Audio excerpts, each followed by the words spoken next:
Good morning student. Today we will continue with the chapter atoms and molecules. अपने chapter atom and molecules को पढ़ेंगे, लेकिन उससे पहले मुझे लगा कि शायद आपको एक टॉपिक क्लियर करवाना जरूरी है, ताकि आपको मेरी बातें जो मैंने परसों बताई थी in the form of ions और in the form of molecules, उनको मैं थोड़ा सा पहले एक बार एक टॉपिक आपको आपके चैप्टर से हटकर ले रही हूँ, उसको समझाती हूँ और उसके बाद क्या करेंगे कि अपने कंटिन्यू वापस से उसी के बारे में करेंगे। स्टूडेंट्स, एटम किसी भी एलिमेंट का स्मॉलेस्ट पार्टिकल जो उस एलिमेंट की प्रॉपर्टी को डिस्प्ले करता है उसे अपने क्या बोलते हैं, एटम के नाम से जानते हैं। जब डाल्टन ने बताया था तब डाल्टन ने तो क्या बताया था कि एटम है वो इंडिविजुअल होता है, एटम को अपने डिवाइड नहीं कर सकते, लेकिन एटम क्या होता है कि इसको डिवाइड कर सकते हैं। एटम के तीन सब एटॉमिक पार्टिकल्स होते हैं, एक होता है इलेक्ट्रॉन, एक होता है प्रोटॉन और एक होता है न्यूट्रॉन। एक होता है इलेक्ट्रॉन, एक होता है प्रोटॉन और एक होता है न्यूट्रॉन। इलेक्ट्रॉन है नेगेटिव चार्ज होता है, प्रोटॉन है पॉजिटिव चार्ज होता है और न्यूट्रॉन कैसा होता है, न्यूट्रल होता है। स्टूडेंट, मतलब इसके बारे में बहुत ज़्यादा डिटेल में तो अपने नेक्स्ट चैप्टर में पढ़ेंगे। एक बार सिर्फ आपके जो टॉपिक्स क्लियर कराने हैं उसके लिए मैं आपको ये टॉपिक पढ़ा रही हूँ। हर जो एटम होता है उसके अंदर इलेक्ट्रॉन्स और प्रोटॉन्स के नंबर क्या होते हैं, हमेशा इक्वल होते हैं, क्योंकि अपने को पता है कि हर चीज़ किससे मिलकर बनी है, एटम से मिलकर बनी है। न्यूट्रॉन का तो कोई रोल ही नहीं है, क्योंकि न्यूट्रॉन तो कैसा होता है, न्यूट्रल होता है। तो न्यूट्रॉन तो जब न्यूट्रल होता है तो न्यूट्रॉन का तो कोई रोल है ही नहीं, न्यूट्रॉन तो न्यूट्रल है, तो इस कारण से इसका कोई चक्कर नहीं है, इसका कोई इफेक्ट नहीं पड़ता। लेकिन इलेक्ट्रॉन्स के ऊपर नेगेटिव चार्ज होता है, प्रोटॉन्स के ऊपर क्या होता है, पॉजिटिव चार्ज होता है। तो अगर इनके नंबर कम या ज़्यादा होंगे तो क्या होगा कि हर एलिमेंट, चाहे अपने गोल्ड की बात करें, चाहे सिल्वर की, चाहे कॉपर की, चाहे आयरन की, और यहाँ तक कि अपने गैसेस की बात करें, तो सारे के सारे क्या हैं, एलिमेंट्स ही हैं, सारे के सारे एटम से मिलकर बने हुए हैं। तो तुम्हारे को हर चीज़ के अंदर से क्या होगा कि इलेक्ट्रिक शॉक लगेगा। लेकिन अपने को आज तक ऐसा कभी भी नहीं हुआ, क्योंकि एटम हमेशा क्या होता है, न्यूट्रल होता है, क्योंकि जितने इसके अंदर इलेक्ट्रॉन्स होते हैं उतने क्या होते हैं, इसके अंदर प्रोटॉन्स होते हैं। ठीक है, और न्यूट्रॉन्स का कोई रोल नहीं है, तो इसलिए न्यूट्रॉन्स के नंबर कम तो होते ही नहीं है, बराबर या ज़्यादा हो सकते हैं। अब स्टूडेंट्स, जो प्रोटॉन और न्यूट्रॉन होते हैं, एटम की स्ट्रक्चर है, एटम की स्ट्रक्चर क्या होती है, प्रोटॉन और न्यूट्रॉन तो क्या होते हैं, बिल्कुल सेंटर में होते हैं। जैसे अपना सन क्या होता है, सेंटर में होता है।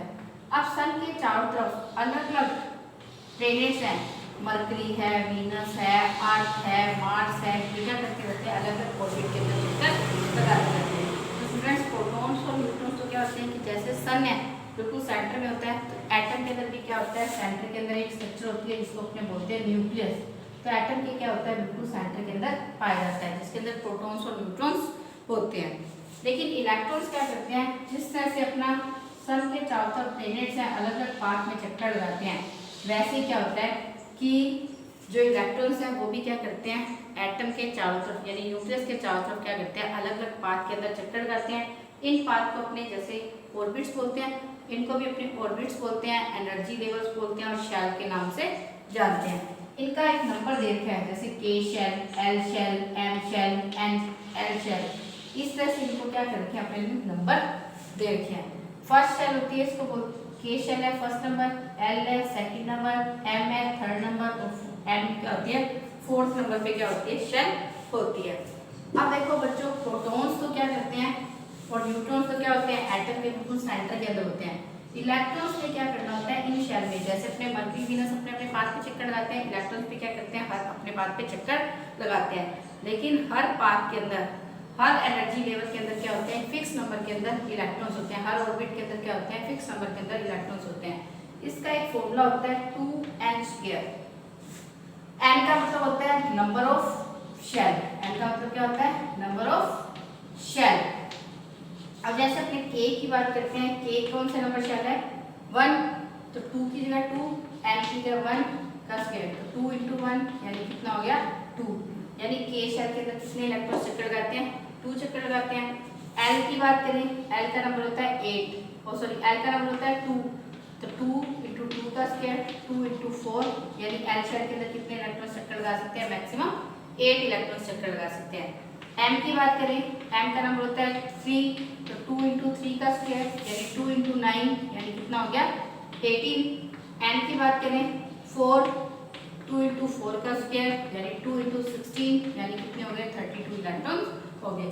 स्टूडेंट्स, ऐसे तो 7 शेल्स हैं, लेकिन अपने सिलेबस के अंदर तो 3 ही है, 4 भी नहीं है, 3 ही है, ओनली 3 शेल्स ही हैं। 4 शेल्स भी क्या है अपने सिलेबस के अंदर नहीं है, क्योंकि अपने सिलेबस के अंदर सिर्फ 18 एलिमेंट्स तक ही अपने को यूज करना है। तो देखो स्टूडेंट्स, प्रोटॉन और न्यूट्रॉन तो न्यूक्लियस के अंदर हो गए, इलेक्ट्रॉन्स क्या होते हैं, इसके चारों तरफ चक्कर लगाते हैं। आगे बात समझ में। अब मेरी बात आगे ध्यान से सुनो। अब आपको पता है कि के शेल में 2 इलेक्ट्रॉन, एल के अंदर 8 इलेक्ट्रॉन, एम के अंदर 18 और एन के अंदर क्या करेंगे 30 इलेक्ट्रॉन्स क्या करेंगे चक्कर लगाएंगे। लेकिन इसका क्या मतलब है इसको अब समझो। अब अपने बात करते हैं जैसे हाइड्रोजन की।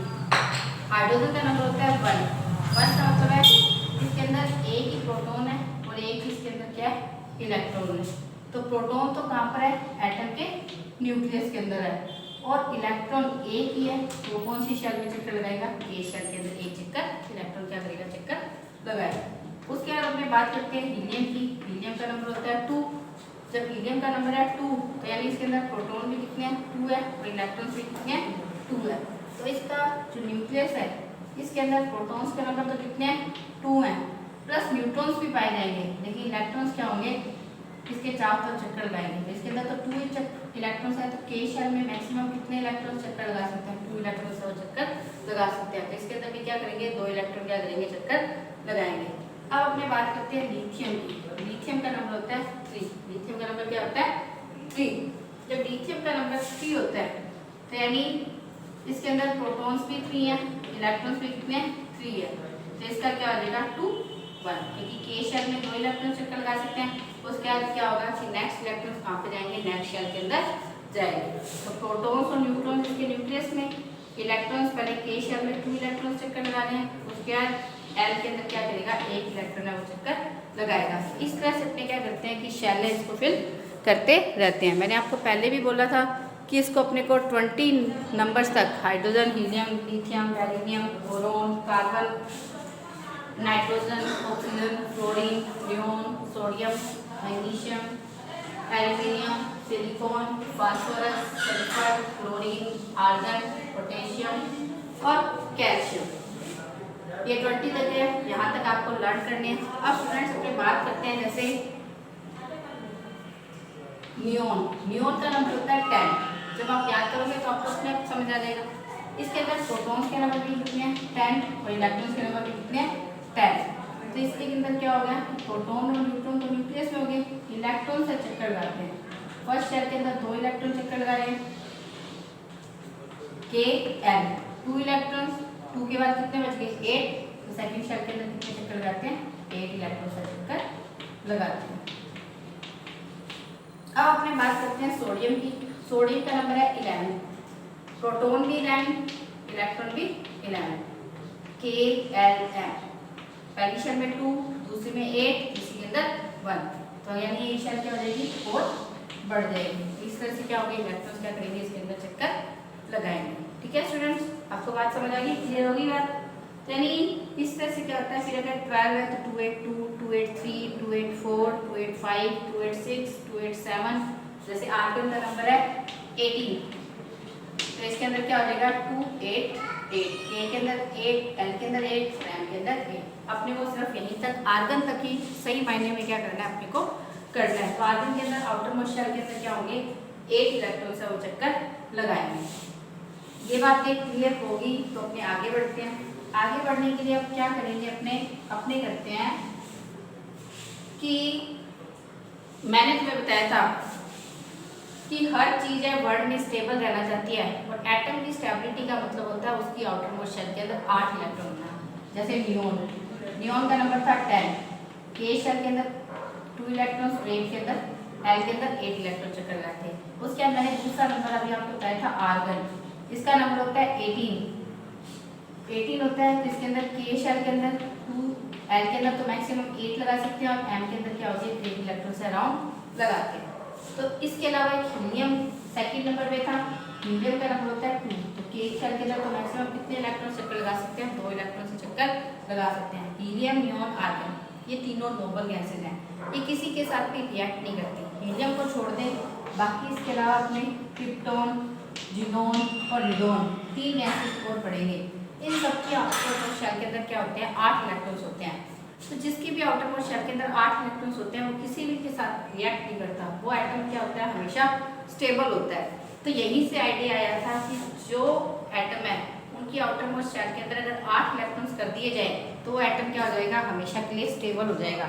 और जब इलेक्ट्रॉन स्टेबल हो जाएगा तो इसके लिए क्या करते हैं, या तो इलेक्ट्रॉन्स को डोनेट किया जाता है या इलेक्ट्रॉन्स को गेन किया जाता है या इलेक्ट्रॉन्स की क्या की जाती है शेयरिंग की जाती है। मैंने आपको पहले भी बताया था कि अगर किसी की आउटर मोस्ट शेल में 1 2 3 इलेक्ट्रॉन्स हैं तो वो इलेक्ट्रॉन को डोनेट करते हैं, क्योंकि 8 करने के लिए 8 करने के लिए इसको 7 चाहिए, इसको 6 चाहिए और इसको 5 चाहिए। तो इतने इलेक्ट्रॉन्स है गेन करना पॉसिबल नहीं होता, क्योंकि इसके लिए क्या होती है बहुत ज़्यादा एनर्जी की जरूरत पड़ती है। मैंने आपको बताया था कि अगर आपके घर पे कोई 7 मेंबर्स एक्स्ट्रा आकर रहने लग जाएं तो आप क्या उनका खर्चा, आपके पापा उनका वहन कर सकते हैं क्या, उसका खर्चा उठा सकते हैं क्या, सारी ज़िंदगी नहीं उठा सकते ना।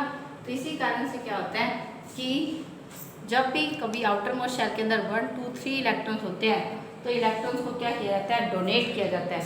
जब डोनेट किया जाता है तो हमेशा क्या बनता है पॉजिटिव आयन। देखो दान देने वालों को क्या होता है फायदा होता है, उनका भला होता है, तो भला होता है इसलिए वो क्या हो जाते हैं पॉजिटिव। अब पॉजिटिव कैसे हो जाते हैं ये सुन लो।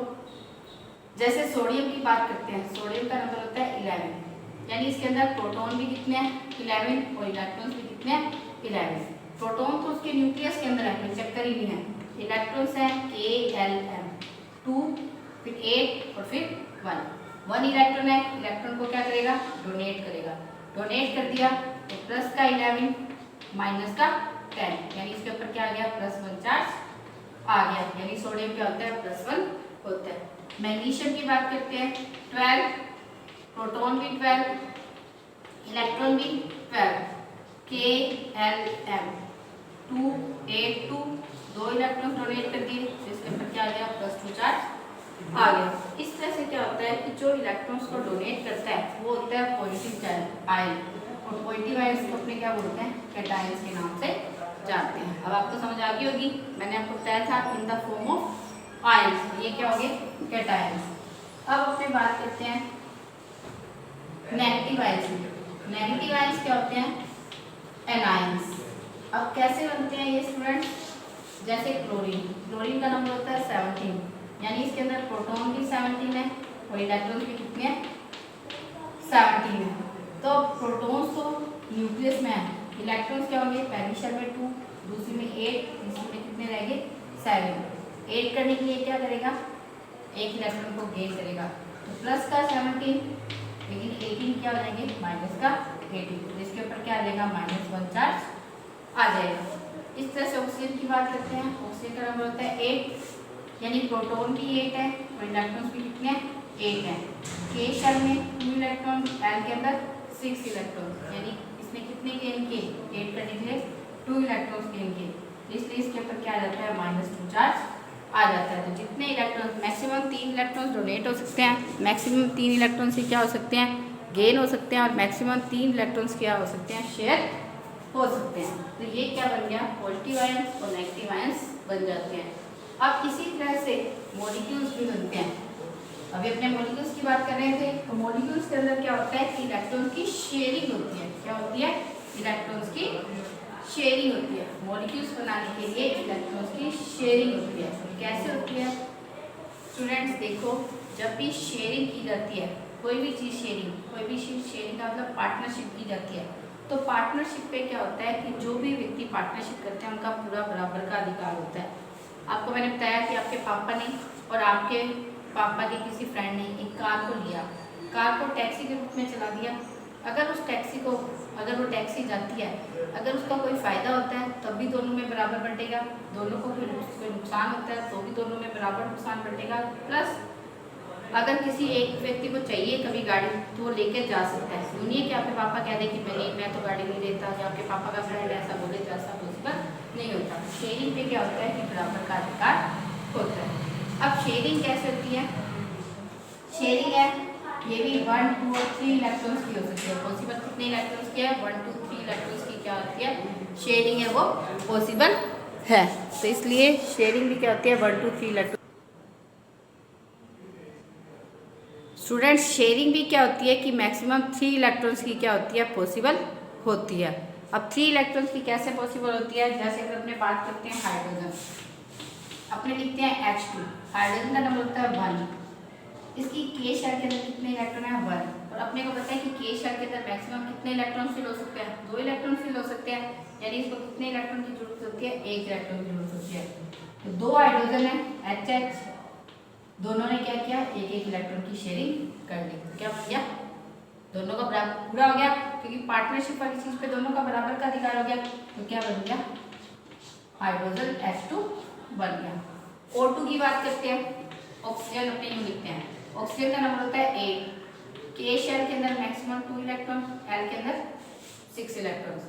अब इसके पास कितने कम है, 2 इलेक्ट्रॉन्स कम है, 2 इलेक्ट्रॉन ऑक्सीजन है, दोनों क्या करते हैं, 2-2 इलेक्ट्रॉन की शेयरिंग कर लेते हैं, 2-2 कर लिए तो 8-8 हो गए, मैक्सिमम 8 इलेक्ट्रॉन की शेयरिंग हो सकती है, तो ऑक्सीजन क्या बन गए, O2 बन गया। जितने इलेक्ट्रॉन की शेयरिंग होगी उसके बीच में बॉन्ड भी अपने अपने इलेक्ट्रॉन का शो करेंगे।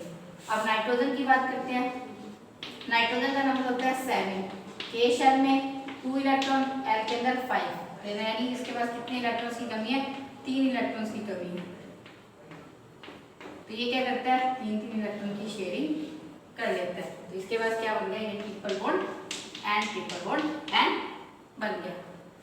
बच्चों अब तुम कहोगे कि मैडम 1 2 3 भी हो गया, 5 6 7 भी हो गया, अब क्या रह गया, कौन सा रह गया, 4 वाला रह गया। तो 4 वाला भी हमेशा इलेक्ट्रॉन की शेयरिंग करता है।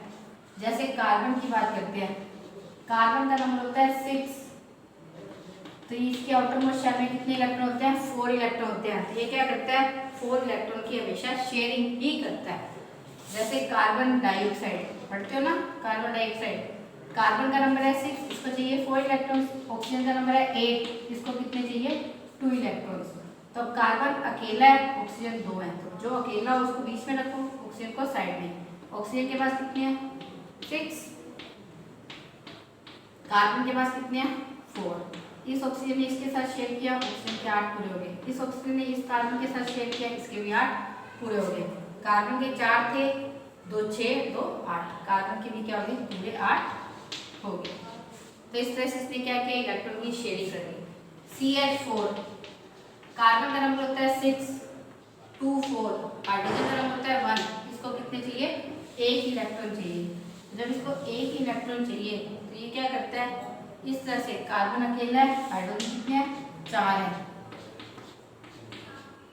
1 2 3 4, हाइड्रोजन के पास 1 इलेक्ट्रॉन है, एक हाइड्रोजन ने शेयर किया, क्योंकि हाइड्रोजन को तो एक ही चाहिए, K शेल में मैक्सिमम कितने इलेक्ट्रॉन फिल हो सकते हैं, 2 इलेक्ट्रॉन फिल हो सकते हैं, तो ये क्या बन गया, CH4, 4 इसके साथ इन्होंने शेयर कर दिया अलग अलग कार्बन, इसके पास कितने हो गए, 8 पूरे हो गए, ठीक है।